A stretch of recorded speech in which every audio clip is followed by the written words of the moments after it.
नमस्कार साथियों, दृश्यम क्लासेस में आपका स्वागत है। एक बार फिर मैं ओंकार यादव आपके साथ हूँ।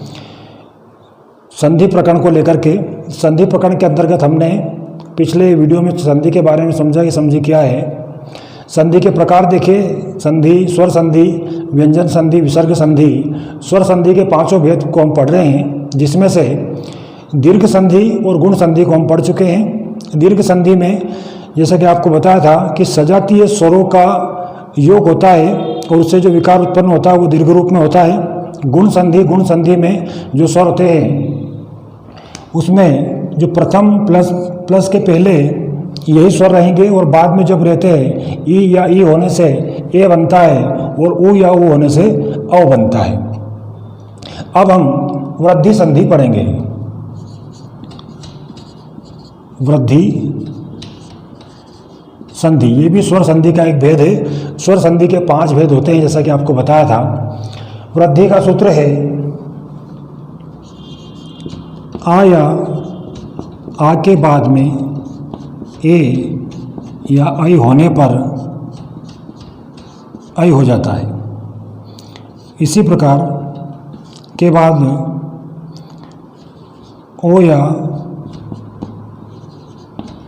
औ होने पर अ हो जाता है ना, वृद्धि हो जाती है। कुल मिला के कहने का भाव है वृद्धि हो जाती है।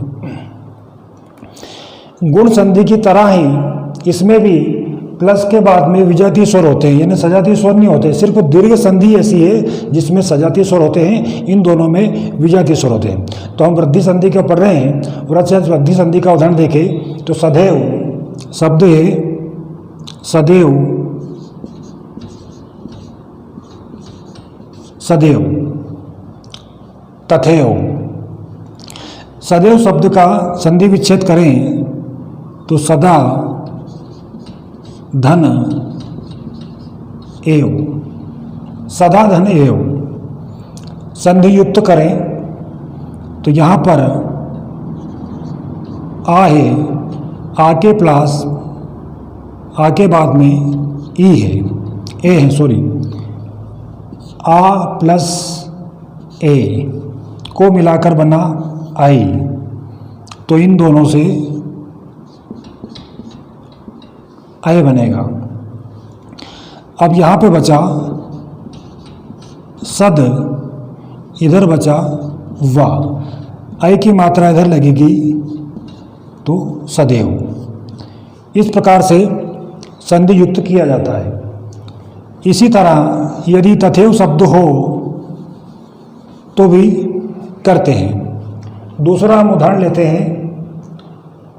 आ प्लस आ या आ के बाद ओ या औ होने पर औ हो जाता है। किस प्रकार होता है? उदाहरण है जैसे दंतोष्ठ,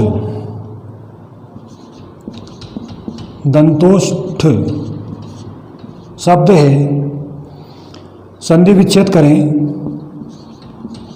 दंत प्लस ओष्ठ संधि युक्त करें तो यहाँ पर देखिए आप आ है प्लस के बाद ओ है। नियम अनुसार आ और ओ मिलकर औ बनता है, तो दोनों को मिलाकर औ बना। यहाँ पे देखिए दंत प्लस इधर आपका बचा, अब इस ओ को यहाँ पे लिया जाएगा दंतोष्ठ। तो इस प्रकार से वृद्धि संधि में स्वरों में वृद्धि हो जाती है। यानी इसकी अगर पहचान भी देखी जाए तो वृद्धि वाली मात्रा यानी बड़ी मात्रा इसमें होती है, जहाँ से शब्द को तोड़ा जाता है। इसके बाद यण संधि,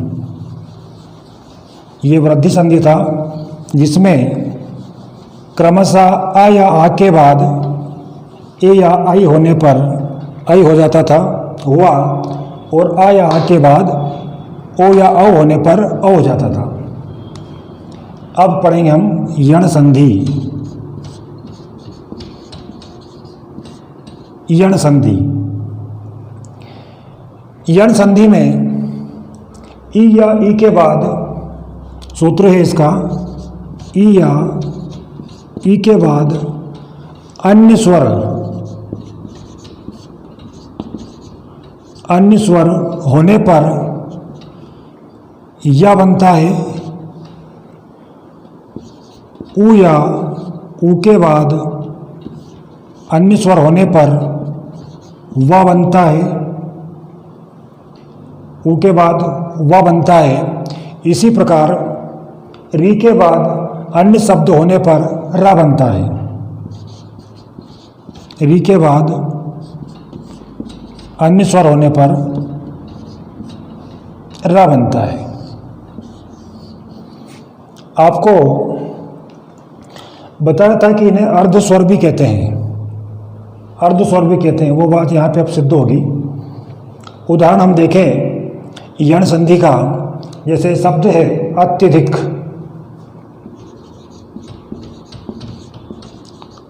अत्यधिक, अत्यधिक का संधि विच्छेद करें, अति धन अधिक, अति धन अधिक, संधि युक्त करें, यहाँ पर ई है, धन के बाद आ है।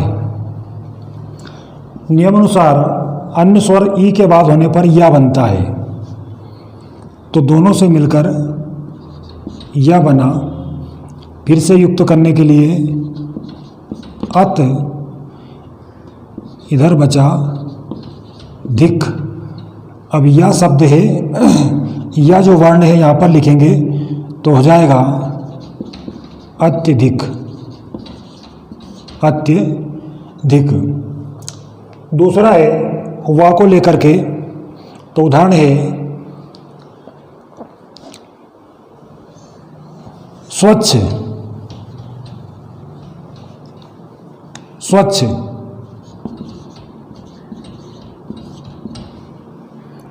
स्वच्छ का संधि विच्छेद करें, सु धन अच्छे।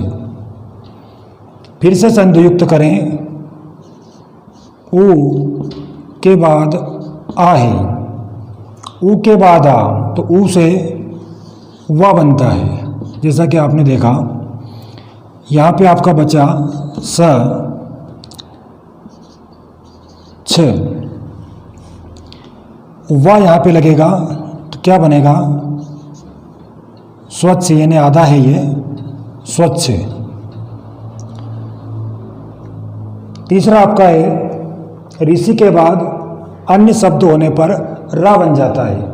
जैसे शब्द है पितराज्ञा, मात्राज्ञा, मात्राज्ञा। इसको संधि विच्छेद करें, मातृ धन आज्ञा,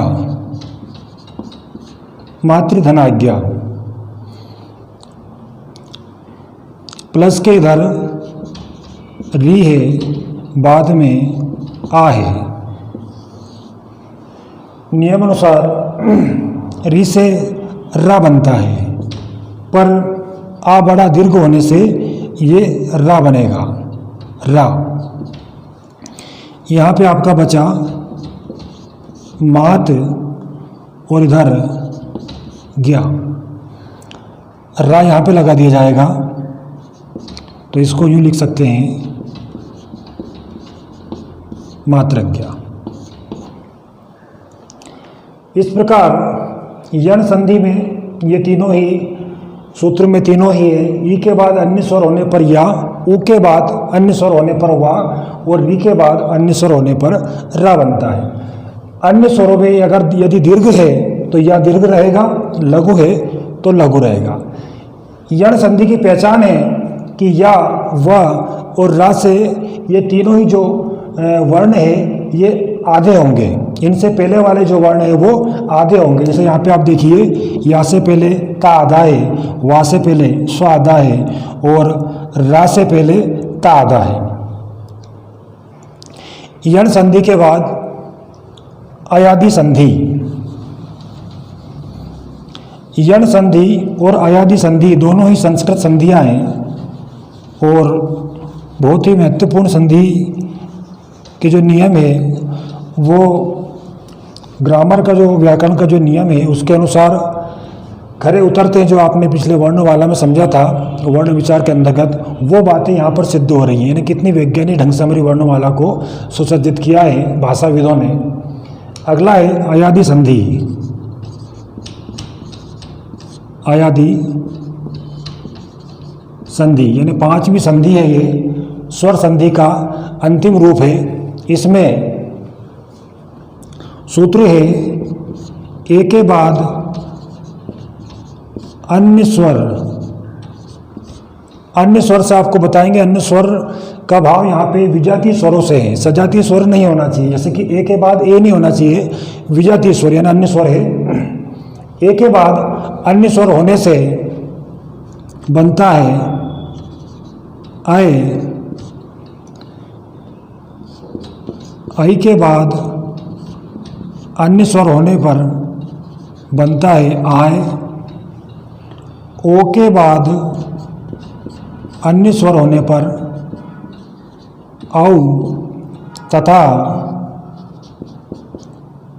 औ के बाद अन्य स्वर होने पर आ बनता है। इस प्रकार विकर्ण उत्पन्न होता है। ए के बाद अन्य स्वर होने पर अ, वही बात है अन्य स्वर में अगर दीर्घ है तो फिर वो उस प्रकार से परिवर्तन होगा। आई के बाद अन्य स्वर होने पर आय, ओ के बाद अन्य स्वर होने पर औ तथा औ के बाद अन्य स्वर होने पर आओ बनता है। आइए उदाहरण देखें।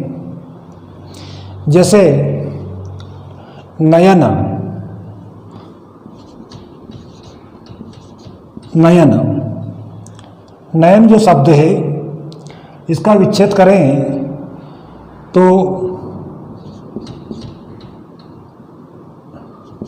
ने धन अन, ने धन अन। अब जो हमारे द्वारा संधि विच्छेद किया गया है ये सही है या नहीं, इसको फिर से संधि युक्त करके देखते हैं। अगर फिर से यही बनता है तो इससे स्पष्ट हो जाएगा कि हमारा सब किया गया संधि विच्छेद सही था। ए में ए है प्लस आ, ए और आ यानी अन्य स्वर मिलकर बनता है आपका आए। आए फिर से संधि युक्त करते हैं ना, क्योंकि हमने इसमें से ए निकाल लिया है, इधर है ना। ना हलंत युक्त इसलिए क्योंकि इसमें से हमने ए निकाल लिया है, उधर आ इधर ले लिया था, इस कारण से यहाँ पे बचता है ना। तो इसमें हम आए ऐड करेंगे तो ना में आ मिलाया तो हलंत हट गया और या यहाँ पे लिख देंगे नयन। इस प्रकार से फिर से हमें उसी शब्द की प्राप्ति हो जाती है। मतलब हमारा किया गया जो संधि विच्छेद था वो ठीक था, क्योंकि संधि युक्त करने पर फिर से हमें उसी शब्द की प्राप्ति हुई है। दूसरा है ए प्लस आई प्लस अन्य शब्द होने पर आय बनता है आय। तो शब्द है नायिका, नायिका। संधि विच्छेद करते हैं नय धन इका, नय धन इका। फिर से संधि युक्त करके देखते हैं तब मालूम होगा कि हमारे द्वारा किया गया संधि विच्छेद सही था या नहीं।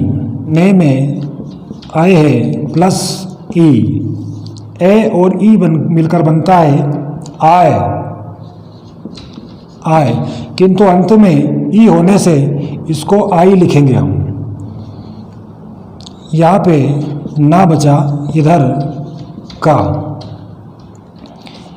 आई इसमें जोड़ेंगे तो ना ही नायिका। इस प्रकार से हमें फिर से उसी शब्द की प्राप्ति होती है।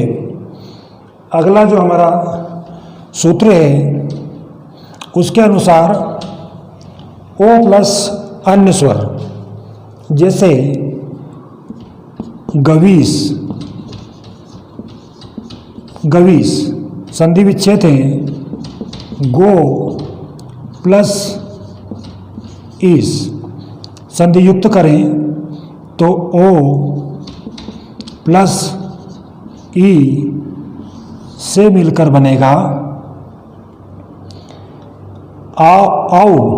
आओ ना बनते हुए अवी, बड़ी ही इसलिए अवी बनेगा। संधि युक्त में यहाँ पे आपका ग बचा और यहाँ पे बचा सा। अवी को जोड़ेंगे तो ग में आ जोड़ दिया, वी और जोड़ देंगे गवीस। फिर से उसी शब्द की प्राप्ति हमें होती है।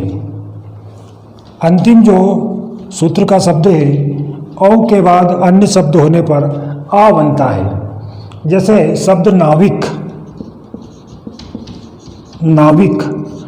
नाविक शब्द का संधि विच्छेद करें नौ धन इक।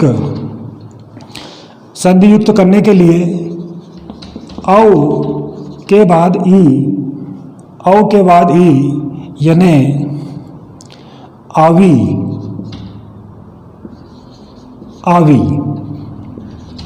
ना और का, क्योंकि इसमें से औ निकाल लिया, आ जोड़ेंगे हम, वी जोड़ेंगे हम, नाविक। इस तरह से आयादी संधि को हमने समझा।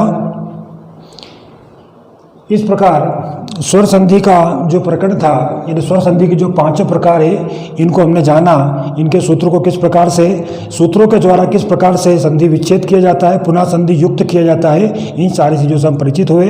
संधि का प्रकरण स्वर संधि भेद ये स्पष्ट हुआ। आने वाले वीडियो में व्यंजन संधि को लेके फिर आपके सामने उपस्थित होंगे। तब तक के लिए धन्यवाद।